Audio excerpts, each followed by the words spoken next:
गुरु प्रकाश पासवान जी, मैं आपके पास ही आ रहा हूं क्योंकि इस वक्त एक सर्वदलीय मीटिंग चल रही है और इस पर पूरे देश की नजरें हैं। खास तौर पर ऑपोजिशन लगातार यह डिमांड कर रहा था कि अफगानिस्तान को लेकर, तालिबान की आने वाली हुकूमत को लेकर सरकार का क्या स्टैंड है, यह साफ किया जाए, देश को बताया जाए। आज इसका जवाब क्या मिल जाएगा इस ऑल पार्टी मीटिंग के बाद? देखिए, निश्चित रूप से अफगानिस्तान का समीर भाई एक सामरिक महत्व है, स्ट्रेटेजिक इंपॉर्टेंस है। अफगानिस्तान का जो ज्योग्राफिकल लोकेशन है उसके बहुत सारे इंटरनेशनल पॉलिटिक्स और डिप्लोमेसी के मायने हैं। तो मुझे लगता है कि आज जो बैठक होने वाली है उसमें सरकार की रणनीति अभी तक क्या रही है, कितने लोग वापस लाए जा चुके हैं, कितने लोग अभी भी वहां हैं, कितनों को वापस आना है और आगे तालिबान से इंगेजमेंट रहेगा नहीं रहेगा।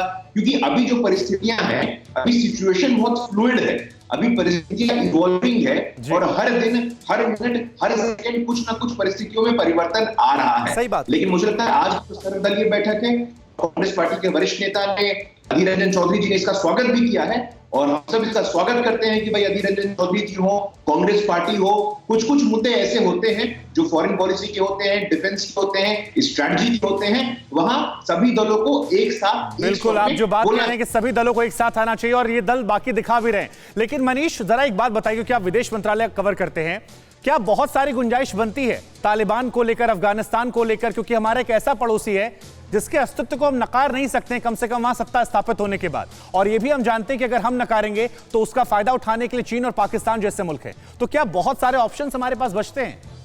बहुत सही कहा आपने। और देखिए, मुझे याद आता है कि अटल बिहारी वाजपेयी जी यही कहते थे कि हम अपने पड़ोसियों को नहीं चुन सकते हैं। तो हमारे पास एक तरफ जहां चीन, पाकिस्तान जैसे पड़ोसी हैं, तो अफगानिस्तान को लेकर हमारा एक अलग संबंध है। लेकिन आज की मीटिंग में जब विदेश मंत्री वहां पर मौजूद हैं और अफगानिस्तान को लेकर भारत ने अब तक क्या किया, अभी क्या किया जा रहा है और आगे क्या किया जाएगा, जब इस पर ब्रीफ किया जा रहा है, तो मुझे लगता है कि एक सवाल जो कॉमन है, जो सबके मन में है और उसका वो आंसर चाहते हैं, और मुझे पता है कि उसका आंसर भी विदेश मंत्री डॉक्टर एस जयशंकर क्या देंगे।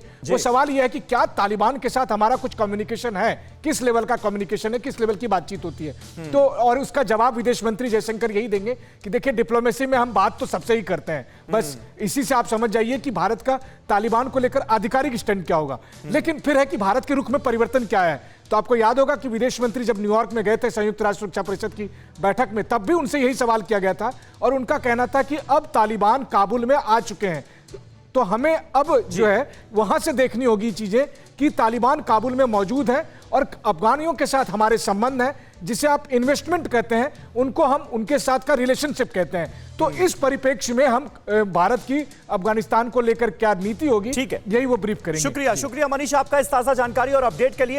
अड़ी सोमवार से शुक्रवार शाम 6 बजे सिर्फ TV9 भारतवर्ष पर।